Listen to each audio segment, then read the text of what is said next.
မို့ဒီလောက်ရွာနေရတနေ့တနေ့ဖော်ဝဲဆော့နေတာလောက်ကလေးပါလေးဆောင်းလို့စိတ်ကူးမရှိဘူးလောက်ချွတ်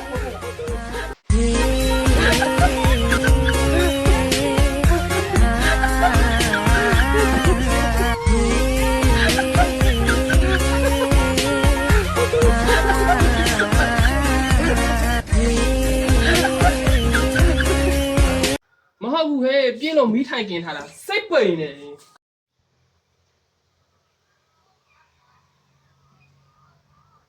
ကိုကမတိလို့မင်းမရစီရောကိုကလို့အသားမဲတာမွေးရပါလားယင် ဟာအသားမဲပါလေဆိုမှမွေးရပါလားဆိုတော့မဟုတ်ဘူးဟဲ့ပြင်းလို့မီးထိုင်กินထားတာစိတ်ပိန်နေမဟုတ်ဘူးဟဲ့ပြင်းလို့မီးထိုင်กินထားတာစိတ်ပိန်နေ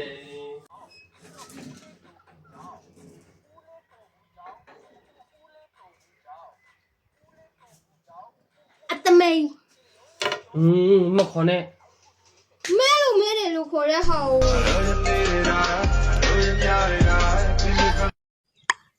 လူကြီးတွေကွာအသက်ကြီးလိုက်ဆရာလုပ်ဖို့လောက်ပဲတည်တစ်ခါလာလဲအမိနို့ဖို့ကြည့်အောင်စကြတစ်ခါလာလဲအမိနို့ဖို့ကြည့်အောင်စကြစိုးတော့အဖေလဲအတူတူစိုးခဲ့အောင်ကျေးဇူးဆက်ကကြမှာငါတယောက်တည်းစအောင်ငါဖောက်ယူမှမှတ်နေရမယ်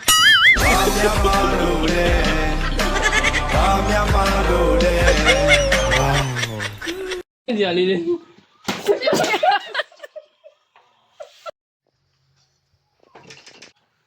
ကိုစဉ်းစားနေတယ်လားမဆိုတော့မင်းနဲ့မညာခင်တော့လေဟိုဆိုကိုကနှစ်ကကဘာပေါ်မှာအချောဆုံးအလှဆုံး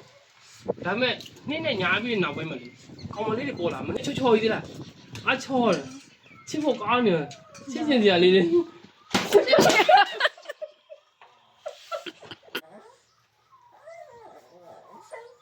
တကယ်ချား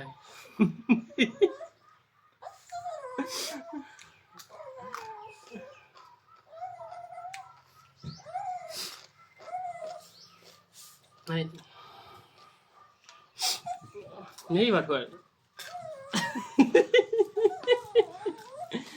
ညံ ကိုပစ္စည်းတွေကိုကြီးမရှိကမ်းမရှိရှောင်းမကြိုက်ပါဘူး ကိုယောက်ျားပစ္စည်းကိုကန်ကြည့်ခွင့်တော့မရှိဘူး လင်မယားဆိုပေမဲ့ကိုမကြိုက်ဘူး အဲ့ဒါဆိုမမန်ပြလေမမန်တေချာကြည့်မယ် ကိုတကယ်တောင်းမှမှာကွာကိုတကယ်ခေါင်းရကြိုက်နေလို့ပေါ့လိမ့်ပါပါနော်အဲ့တော့ ဘာလို့အိပ်ရမှာလဲမမန်မအိပ် မမစိတ်ထင်တယ်တောင်းညံ့နေလို့မရဘူးတော့အဲ့တော့ မမန်ဘာလို့တောင်းချနေလို့လဲ ကိုတကယ်ခေါင်းရကြိုက်နေလို့ပါကွာ 深深代表对这个就。